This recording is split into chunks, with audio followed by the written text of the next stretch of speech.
और इस वक्त हमारे दो सहयोगी हमारे साथ जुड़ गए हैं। कांग्रेस मुख्यालय पे उमाशंकर सिंह मौजूद हैं और ईडी दफ्तर के बाहर नीता शर्मा मौजूद है। उमा, पहले आपके पास आएंगे। आज सोनिया गांधी से पूछताछ करेगी ईडी। किस तरह की तैयारी और रणनीति कांग्रेस की इस वक्त बनी हुई है?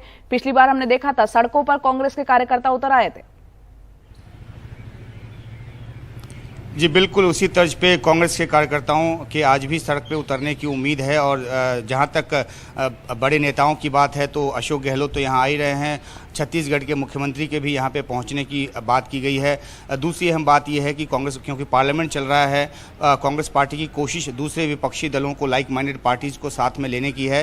तो एक बैठक संसद भवन में की जाएगी कांग्रेस और दूसरी पार्टियों के साथ, और वहाँ से कांग्रेस के जो सांसद हैं वो बस में बैठकर कूच करने की कोशिश करेंगे। लेकिन जिस तरह की सुरक्षा व्यवस्था की गई है दिल्ली में, खासतौर पे अकबर रोड के आसपास, ऐसे में वो यहाँ तक पहुँच पाएंगे इस बात की संभावना कम है। लेकिन पूरी कोशिश कांग्रेस पार्टी और उसके नेताओं की ये है कि अपनी जो नेत्री है, अपनी जो नेता है सोनिया गांधी, उसके साथ खड़ा नजर आया जाए। हाँ, ये बात ज़रूर है कि जिस बड़े पैमाने पर राहुल गांधी के समय प्रदर्शन हुआ था, कांग्रेस पार्टी में एक सेंस ये कहता है कि उतने बड़े पैमाने पर प्रदर्शन न किया जाए। एक तो सोनिया गांधी की तबीयत भी जो है वो ठीक नहीं रहती, और दूसरी बात यह है कि कांग्रेस पार्टी ये देखेगी कि ईडी किस तरह से पेश आती है। क्या कई दिनों तक, जैसे 5 दिनों तक राहुल गांधी को बुलाया था, उसी तरह से सोनिया गांधी को भी ईडी बुलाती है, या आज की पूछताछ के बाद बात खत्म हो जाती है। तो इन सब बातों पे निर्भर करेगा कि कांग्रेस का जो प्रदर्शन है किस तरह से जोर पकड़ेगा, या कांग्रेस इस बार थोड़ा सा शांत रहने की कोशिश करेगी। तो दिन ढलने के साथ 11:30 बजे के आसपास सोनिया गांधी अपने घर से निकलेंगी, 11:15 बजे वो ईडी दफ्तर पहुंचेंगी, ऐसा कांग्रेस की तरफ से बताया गया है। तो देखना है कि प्रदर्शन का आज का सिलसिला किस तरह से कांग्रेस आगे बढ़ाती है। बिल्कुल, अब कांग्रेस जो है वो तैयारी कर रही है इसका विरोध करने की, और जैसे कि उमा बता रहे थे कि अब देखना होगा किस तरीके से विरोध जो है वो होता है। उमा, आप रहिए हमारे साथ, नीता भी हैं। नीता, आपके पास मैं आऊंगा, थोड़ा इस मामले का बैकग्राउंड भी बताइए, अब तक इसमें क्या हुआ है। और दूसरा, क्योंकि राहुल गांधी से इस मामले में कई घंटे तक, कई दिनों तक पूछताछ हो चुकी है, तो उन्हीं सवालों के जवाब अब सोनिया गांधी को यहाँ पर देने। बिल्कुल, जो सवाल हैं वो ऑलमोस्ट सेम रहेंगे, क्योंकि सोनिया गांधी भी 38% की स्टेक होल्डर हैं इसमें, यंग इंडिया लिमिटेड में, ऐसा ईडी का कहना है।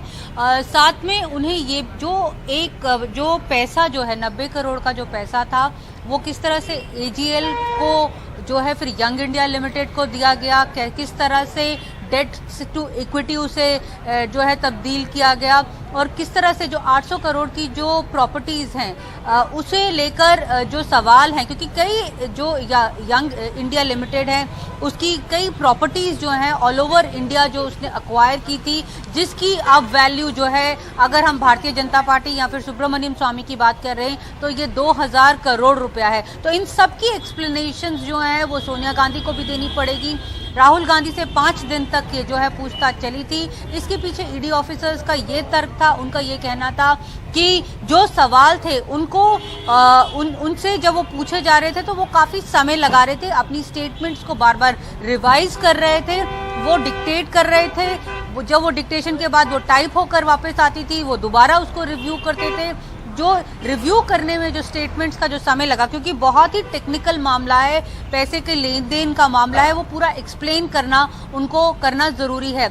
हालांकि जब ये केस खुला था तो ट्रायल कोर्ट ने इनकम टैक्स की जो असेसमेंट्स हैं, बोथ सोनिया गांधी और राहुल गांधी की जो असेसमेंट्स हैं, उन्हें फिर से रिव्यू करने की एक जो परमिशन है वो दी थी इनकम टैक्स को, जिसके आधार पर ये जो केस है वो चलाया जा रहा है। ये ईडी ऑफिस के बाहर मैं इस वक्त खड़ी हुई हूँ। यहाँ पर आप देख सकते हैं ईडी ऑफिस के 4 जो है वो एंट्रेंसेज हैं, उनमें से एक एंट्रेंस के बाहर मैं खड़ी हुई हूँ। विद्युत भवन लेन है। यहाँ पर जो इंतजाम है, जैसे कांग्रेस ऑफिस के बाहर इंतजाम है, वैसे ही यहाँ पे इंतजाम है। पैरामिलिट्री फोर्स भी लगी हुई है, पुलिस भी लगी हुई है, महिला पुलिस जो है वो भी लगाई गई है। माना जा रहा है कि सोनिया गांधी 11 बजे के आसपास यहाँ पर आएंगी। पहले उन्हें बुलाया गया था जून के महीने में, लेकिन क्योंकि उन्हें कोविड हो गया था, वो अस्पताल में भर्ती थी, इस करके वो यहाँ नहीं आ पाई। आज वो यहाँ पर पहली बार जो है वो इस मामले में ईडी के सामने पेश होंगी। ये अपने आप में एक बड़ी बात है, क्योंकि गांधी परिवार से पहले राहुल गांधी एक शख्स थे जो किसी भी इन्फोर्समेंट एजेंसी के सामने पेश हुए थे, और सोनिया गांधी अब जो है सेकंड, और जो सेकंड हैं गांधी परिवार से जो पेश होंगी। सीनियर जी। ऑफिसर्स भी यहाँ पर पहुंचे हुए हैं इंतजामों को देखते हुए कि जी। कहीं ना कहीं से अगर अचानक से कांग्रेस वर्कर्स अगर आ जाएं तो उन्हें किस तरह से जी, रोका नीता। जाएगा। तो पूरा जो ये पेरिफेरी है, ये जो जी। खान मार्केट की जो पेरिफेरी है और जो पीछे क्लैरिजेस की जो पेरिफेरी है, उस पे भी काफी इंतजाम जो है तबिश किए गए बिल्कुल, हैं। वहां पर आपने इंतजाम दिखाया। उमा भी हमारे साथ है। उमा, थोड़ा कांग्रेस मुख्यालय के बाहर मौजूद है, वहां पे किस तरह के इंतजाम है? क्योंकि पिछली बार राहुल गांधी जब ईडी में पेशी हो रही थी, कांग्रेस के कुछ कार्यकर्ताओं की शिकायत थी कि उन्हें अपने हेडक्वार्टर में ही कार्यकर्ताओं को जाने की इजाजत नहीं थी। क्या ऐसा ही आज भी देखने को मिलेगा? जी देखिए, यहाँ जैसा कि पहले भी बताया कि पुलिस की व्यवस्था जो है वो चाक चौबंद है। बैरिकेड लगा के इस रास्ते को बंद कर दिया गया है। आम जो यहाँ पर यातायात है उसकी भी इजाज़त नहीं है, और ख़ास तौर पे क्योंकि 144 लगाया हुआ है तो यहाँ पे कार्यकर्ताओं को आने की इजाज़त नहीं है।